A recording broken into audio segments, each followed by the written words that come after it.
Hey, welcome back to Griot's Garage Treasures. And when we're talking about treasures, you never know what you're going to find in a garage. Well, look what we found here in Bill Carter's garage.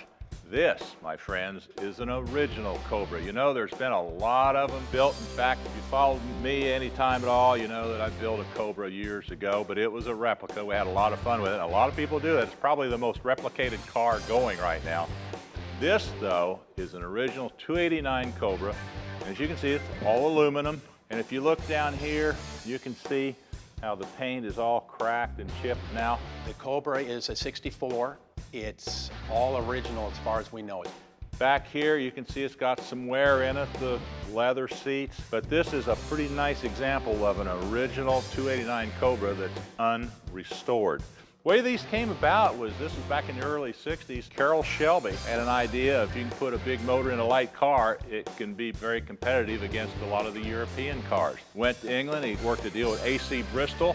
Bristol was a sports car at the time, and got Ford to get a little 289. Actually, I think the first ones were 260s, but he shoehorned a 289 in there. The rest is magic. It got Ford to back him with more engines, and this is what you have. I've had the motor rebuilt. It drives like a brand new car. I enjoy it because it's a car that's there to be driven. It's not a restored car, it's not an over-restored car. Beautiful little car. Of course, it went up to the 427 Cobras, which were real world beaters, but something that you really need to look at, and it's got quite a history too. That car has a track record in Ohio in some small clubs, so it's one of the ones that is considered an independent race car. This is a really neat little sports car. You know, this is a Sunbeam Alpine Tiger. This was what they call Roots Group, which was British Chrysler. They made Sunbeam, Hillman, Singer, all kinds of cars. They made a nice little four-cylinder sports car called an Alpine. My first car was a Sunbeam Alpine, and I learned how to repair a car and push a car. And the Tiger is like the ultimate Alpine in that it's roughly the same car with a 260 or 289 Ford engine in it. 4-speed gearbox, a little heavier suspension brakes, fast little car, fun to drive, originated by Chrysler in England. That one has the original 260, and it's appropriate for the rest of the car, so it's a lot of fun. The back end comes around. It's not overpowered, it's just a nice match. Here's a special race car that is special to build. This is called a Formula Junior. It's called the Tarashi. Built in Italy, got a little Fiat 4-cylinder engine. You can see it's a nice little deal, but this was popular back in the 60s, where they run the Formula Junior, and you can see one of the things they have here, wire wheels with knockoffs on it. And if you look here on the suspension, one of the things they did is drilled out all these holes. And the reason they did that is to lighten the suspension. You had less unsprung weight that way.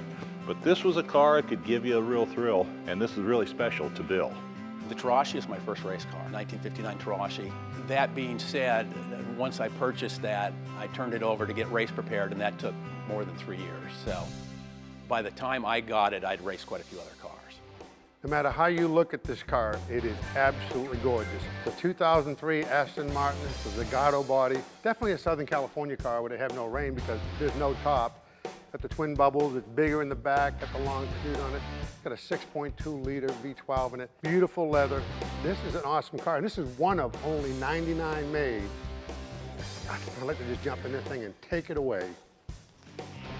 This edition of Griot's Garage Treasures is being brought to you by Griot's, car care for the perfectionist, and by Original Parts Group, world's largest source of GM A-body parts and accessories, and by ARP, the world leader in fastener technology.